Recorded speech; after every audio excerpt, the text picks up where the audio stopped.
কথা মনে পড়ে যায়। আমাদের এক পূর্বপুরুষ, আমাদের দাদা উস্তাদ, আমার দাদা উস্তাদ, খাস দাদা উস্তাদ, আমার বাবা যার কাছে, যার হাতে করে মানুষ হয়েছেন, 40 বছর আমার বাবাকে যিনি ছোট্ট শিশু থেকে শাইখুল হাদিস বানাইছেন। একেবারে 6 বছরের একটা শিশু, নাম ছিল আয়াতুল হক।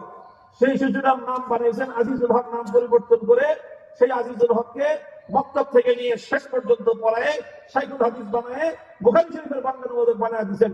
সেই ওস্তাদের নাম হলো শামসুল হক ফরিদপুরি রহমতুল্লাহ আলাইহি।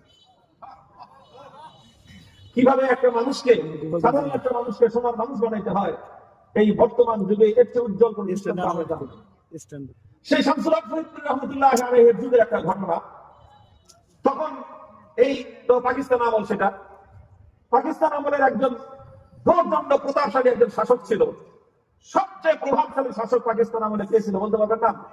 আইয়ুব খান। কি নাম? ওই সময় কথাই প্রচলিত ছিল, মুজিবের ভাষণ, আইয়ুবের শাসন। সাংঘাতিক। আমাদের দেখি নাই, শুনছি খালি কথা। তো এই আইয়ুব খান একটা আইন পাস করলো, ফ্যামিলি প্ল্যানিং ল, মুসলিম পারিবারিক আইন। সেই আইন সংশোধন করে, পরিবর্তন করে আল্লাহর কোরআনের বিরুদ্ধে 1-2টা ধারা সেই আইনের মধ্যে সে সংযুক্ত করলো আইয়ুব খান। যেই ব্যক্তি এই কাজ করলো, তো আলেম ওলামা, আইয়ুব খান আবার মার্শাল ল জারি করেছিল, সামরিক শাসন জারি করছিল, জানেন? সে ছিল field marshal Ayub Khan. Martial ল জারি করে তারপরে সে কোরআনের বিরুদ্ধে আইন সংশোধন করতে গেছে, কোরআনের বিরুদ্ধে আইন পাস করতে গেছে। শামসুল হক ফরিদপুরি রহমতুল্লাহ আলাইহি, তিনি তার যত সাগরিদ আছে, ছাত্র আছে, ভক্ত আছে, যত দেশের জনগণ আছে, তাদেরকে নিয়ে আইয়ুব খানের বিরুদ্ধে তীব্র আন্দোলন এবং প্রতিবাদ করে তুললেন।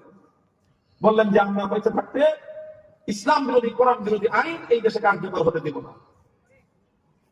তিনি যখন এই হুঙ্কার দিলেন, তখন পাকিস্তানের তো তখন 2 পাকিস্তান, পূর্ব পাকিস্তান আর পশ্চিম পাকিস্তান, এই পুরা উভয় পাকিস্তান মিলে হলো প্রেসিডেন্ট হলো আইয়ুব খান।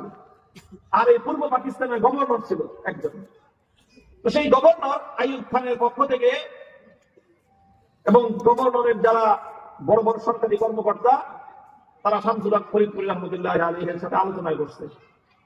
বসে বলতেছে, হুজুর বুঝেন তো, আমরা একটা সরকারি চাকরি করি, আমরা কি করি? সরকারের চাকরি করি। আর আপনি যদি সরকারের বিরুদ্ধে কাম করেন, তা আমরা যদি সরকারের চাকরি করি, কাজে আমাদের তো কিছু বাধ্যবাধকতা আছে, তখন তো সরকারের আইন আমাদের মান্য করতে হয়। মানে অর্থাৎ একটু হালকা ভাবে হুজুরকে হুমকি দিতে চায়।